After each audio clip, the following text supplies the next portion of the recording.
আসসালামু আলাইকুম বন্ধুরা, রুহানি চিকিৎসালয় আপনাদের সবাইকে স্বাগত, আন্তরিক ভালোবাসা ও শুভেচ্ছা। আশা করি সকলেই ভালো আছেন। আল্লাহর বিশেষ রহমতে আমিও ভালো আছি।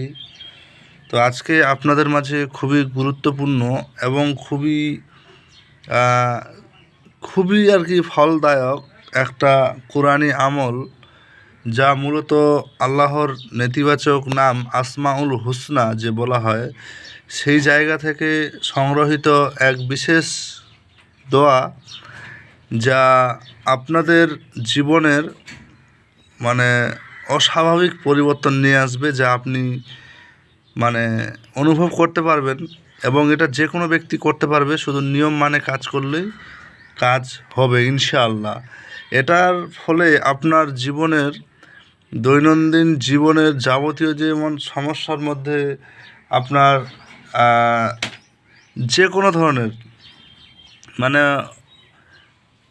মানে এটার বিশ্লেষণ আমি করে বোঝাতে পারছি না, শুধু এই জিনিসটা মাথায় রাখবেন যে আপনার যে কোনো সমস্যা থেকে মুক্তি পেতে হলে এই আমলের মানে অসীমিত কার্যকলাপ আছে, যেটার ফলে আপনি এটা মানে গুণাবলী আপনাকে বলে শেষ করতে পারছি না। তো এই আমল আপনার যদি করেন তো ইনশাআল্লাহ ফলাফল নিশ্চিত, এতে নিয়ে কোনো সন্দেহ নাই। তারপরেও আপনাদের মাঝে আমি কিছু জিনিস বলবো ইনশাআল্লাহ, যার মধ্যে মনে করো যে কিছু জিনিস তুলে ধরি, না ধরলে হবে না। মনে করেন যে আপনার মানসিক ভুলভ্রান্তি, তারপর জ্ঞান বৃদ্ধি এবং ধৈর্য শক্তি প্রবল হওয়া, এবং এর সঙ্গে আপনার যাবতীয় যে কাজে আপনি যে বিফলতা পাচ্ছেন, সেগুলোর মধ্যে আপনার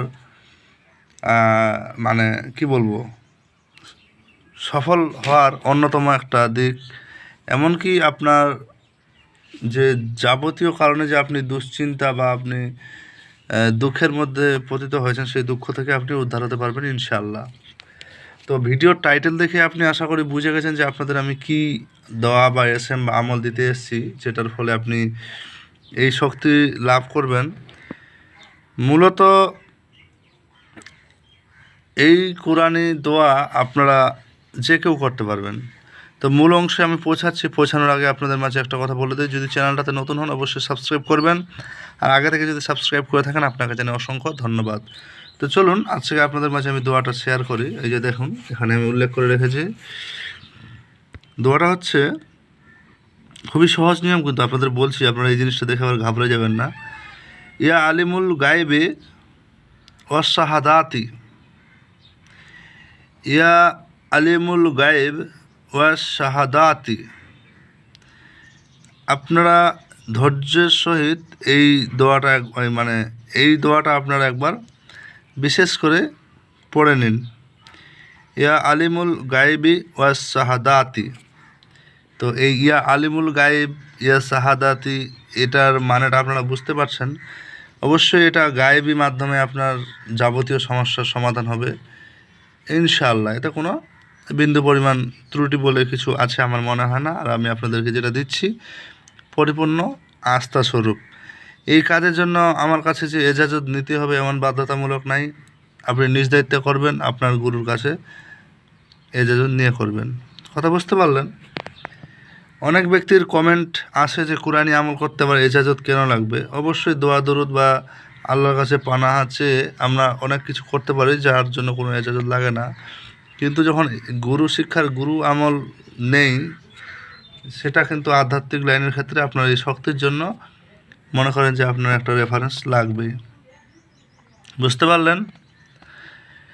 তো এই ইয়া আলিমুল গায়েব ওয়াস শাহাদাতি, অবশ্যই এর গুণাবলীগুলো আপনারা বুঝতে পারছেন। হে আলিমুল গায়েব, আমরা যদি বাংলায় বিশ্লেষণ করতে যাই, আর শাহাদাতের মানে হচ্ছে যে শহীদ, যেটাকে বলা হয়। ওয়াস শাহাদাতি মানে অনেক বিষয় এখানে আছে যে আপনার ওপর আমি এই যাবতীয় সমস্যাগুলো শহীদ করছি। আল্লাহ আপনি এটাকে কবুল করুন এবং আমাকে আপনি আপনার মানে যাই হোক, এগুলা বিশ্লেষণ যদি করতে যাই অনেকটা দূরে চলে যাবে। আমি মূল আমলের কথাটা উল্লেখ করি। এটা আপনাকে পড়তে হবে 1111 বার প্রতিদিন। কথা বুঝতে পারলেন? আমি যে কোনো আমল কিন্তু মানুষকে অনেক সময় বেশি সময় ধরে দিয়ে রাখি, এর কিছু কারণ আছে। এর কারণ হচ্ছে আপনারা যাতে আমলটা করে যাতে ফলাফল পান। কী লিখলাম? 1111 বার করে 40 দিন। বুঝে গেল? 1111 বার করে 40 দিন আপনারা পড়বেন।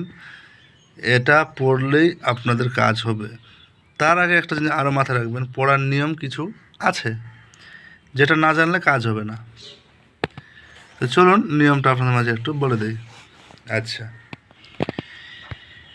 মূলত আপনাকে 5 ওয়াক্ত নামাজ আদায় করতে হবে, প্রথম শর্ত। দ্বিতীয় শর্ত, আপনি হালাল রুজিতে লিপ্ত থাকবেন। মিথ্যা কথা বলা চলবে না, নাপাকি অবস্থায় থাকা চলবে না, মানুষের গীবত করা চলবে না। কথা বুঝতে পারলেন? এক কথায় আপনি যদি আল্লাহর তরফ থেকে কিছু পেতে চান তো অবশ্যই আপনাকে এই বিধানগুলো মানতে হবে। সবসময় চেষ্টা করবেন অজু রাখার, না রাখতে পারলেও সমস্যা নেই, তবে পাক সাফ থাকাটা বাধ্যতামূলক। গায়ে অবশ্যই আতর খুশবু লাগাবেন। সবসময় যে আপনাকে মাথায় টুপি দিয়ে বেড়াতে হবে বিষয়টা এমন না, আমলের সময় দিলেই যথেষ্ট। আমার কথাগুলো বুঝতে পারছেন? এবার আমলটা করবেন কখন? আমি বেশিরভাগ আমলের জন্য কিছু নিয়ম দিয়ে থাকি। অনেকেই কোন আমল কে করবে কেউ জানে না। তো আমলের যে বিশেষ নিয়ম, যখন এশার নামাজ পড়বেন তখন আপনাদের এটা আমল করতে হবে। উর্দু জবানে যদি বলা হয় তো এখানে উল্লেখ আছে যে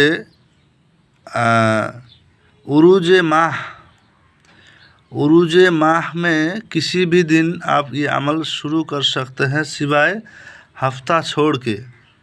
আপনারা কিন্তু বুঝে নেন ভালো করে। उरूज माह में ये अमल किसी भी दिन शुरू किया जा सकता है सिवाय हफ्ता को छोड़ के, और बावजू हो के अमल शुरू करना है उससे पहले नमाज ईशा अदा कर ले।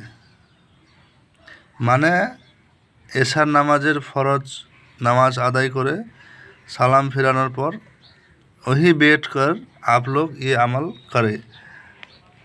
अमल शुरू करने से पहले दुरूद इब्राहिम 11 मरतबा और अमल दरमियान या अलीमुल गायब व शहादात और या अलीमुल गायब व शहादात ये 1111 मरतबा पढ़ा करें। उसके बाद 11 मरतबा दुरूद इब्राहिम पढ़ के अल्लाह से ख़ास दुआ करें। इसी तरह से आप 40 दिन तक मुकम्मल अमल जारी रखें, और ये ख्याल रखें कि इस अमल के लिए आपको जो जो मानना चाहिए, जिस ये अमल का जो हाजत है वो आपको पूरा करना होगा। এটা হচ্ছে উর্দু জবানে। বাংলায় যদি বলি, এই আমলটা আপনাকে শুরু করতে হবে নতুন চাঁদ যখন উদিত হয়।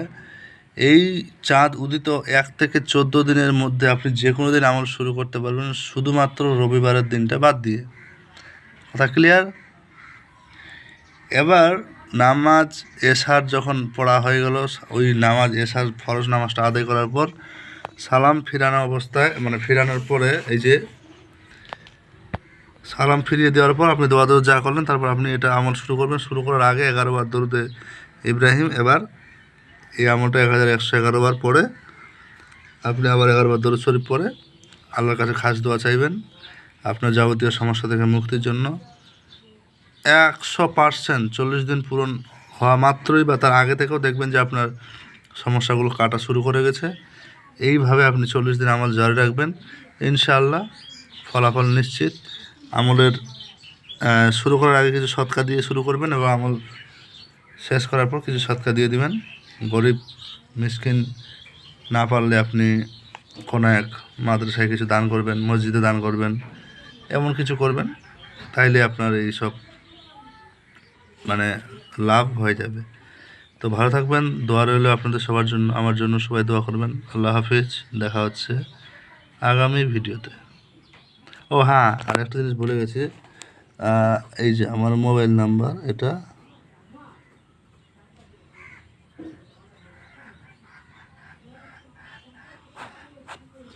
এই যে +917364831540 অনলি SMS।